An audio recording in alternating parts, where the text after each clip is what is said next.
I'm 44 years old and I spend 95% of my time alone. Alone, but never lonely. And the funny thing is that in today's world, if you spend most of your time alone, people will say, what's wrong with you? Did you fail at life? Are you depressed? That's usually the biggest one that I get. Are you depressed? No, I'm actually the happiest I've ever been. And what I realised, and only started to realise, and this might relate to you, let me know in the comments below if you feel the same. I've always been this way. This isn't new. I remember as a teenager, I remember as a child, I felt the best when I was by myself. And I don't know how much that has to do with childhood trauma or the fact that I'm the only son. I've got 2 older sisters, they like to spend their time together, and I just wanted to be by myself. And it doesn't mean that I'm not social. It doesn't mean that I don't have friends and acquaintances. I watched a really good YouTube video on this, by the way, recently, and it's by, what's the guy's name? Richard Fain. I wrote it down. So shout out to Richard.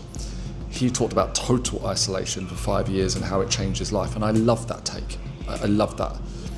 But he also talks to it's more extreme in his measure that he has no friends. I would say that I have friends, but mostly I have acquaintances. And what I've learned is to wildly protect my time, because it's when I'm by myself that I get to know me and the real me. And over the years I've had plenty of anxiety and panic attacks, hundreds of panic attacks, all of these different things that have come up, and they seem to come up in specific scenarios where I'm not spending time alone to get to know me, and I start living outside of my values. I've always had this joke that if I don't live to who I truly am, and I make decisions based on, that I may not realise at the time, I make decisions based upon what other people say or some other external influence, that's where the anxiety creeps in. So my anxiety I'm thankful for, because it's become my GPS for returning back to me. It's been a total game changer in my life. It used to be something I try and resist, and then I say, well, why is this coming up? And there's a saying, isn't there, that whether you're an introvert or extrovert is based upon where you get your energy from. And when people say that they're an introvert, I say, yeah, I'm an introvert too, and they go, oh yeah, I like to be alone. I'm like, yeah, I can sit in a dark room for 3 hours, no stimulation, no phone, no TV, nothing, just sit and be, and not even meditating, just sit and be calm. I've not done 3 hours for a while, to be fair, but I certainly do 30 minutes regularly. And the more that I switch off my phone, the more that I just return to me, the happier I am. And I'm seeing it more and more that people are opening up about this level of anxiety that they have, the feeling of overwhelm, feeling lost and confused in life. And sure enough, I'm certain that this has gone on through every generation.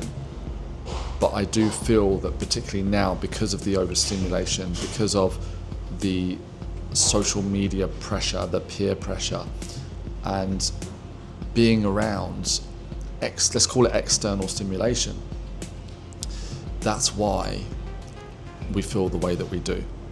And we've forgotten the ability to truly be alone. So what I like to do day to day is stick to my routine that keeps me happy. I go to the gym, and this is the thing, right?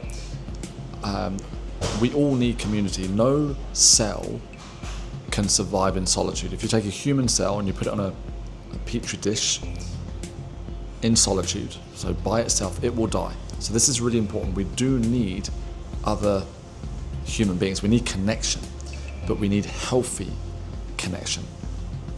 And when you have multiple cells, they can duplicate and grow and stay healthy. So that's amazing. But this is what I came to realize a few years ago, which has been super useful for me, is that doesn't mean you need to force yourself to have friends and go to all these social events. I live in northern Chiang Mai, and I live in northern Thailand in Chiang Mai, And there's a lot of expat events here and social things, and I say no to about 95%, to be fair. I've probably been to one meetup in the last year. I've been here almost 3 years. And at the beginning, people would call me out on it. Pete, you've got to meet people, this is what it's about. And I say, no, I'm perfectly happy being here alone. But the cool thing is that you do not need a big social circle or any social circle to have community. And how I've found this is that I've got my favourite places that I like to come and work from. This is one of them. And I know the staff here. They know me. And that simple hello, good morning, the usual order, and that little bit of interaction is enough. And then I'm happy to be in solitude again. And I think that there's a misinterpretation that we need to have friends, and most friends are energy vampires. Let's be honest. If we're having a friendship, you know, what do we get out of a friendship? Most of the time, it can be wonderful. I get that, but most of the time, on a day-to-day level, you're meeting up, you're having a chat, what you've been up to at the weekend, and if you're doing that too much and it's stealing your energy and you're walking away from that conversation exhausted, then that's really your inner GPS guiding you back to yourself. So I want to share this simple message today. Maybe I'll talk more about it if I get some interest in this topic, because I've been inspired to share more about how I live and how I, do things day to day. And another thing, by the way, I go to the gym, 4 or 5 mornings a week. And again, it's that simple interaction. I know the staff, they know me. That have a little catch up with them for a few minutes and then go have my workout, and that's enough. I don't need any over stimulation. So that's my message for today. I spend 95% of my time alone. Maybe you should too. And if you feel, I do need to say this, if you feel that you need to become you through this, you don't need to. It's accepting who you truly are. For me, it was, first of all, accepting this is actually the real me. Spending time by myself, that is the real me. I'm not going to resist it anymore. I'm going to surrender to it and be okay with it. And it is important to know the difference between, I said this is it for today, but I'm realising more I want to share. The difference between isolation and solitude. Isolation, you start to do negative things when you're by yourself. Addictions, things that make you worse. Solitude, for me, you're actually feeling better, your energy is increasing as a result. That's my message today. Have a good one, and I'll see you in the next video.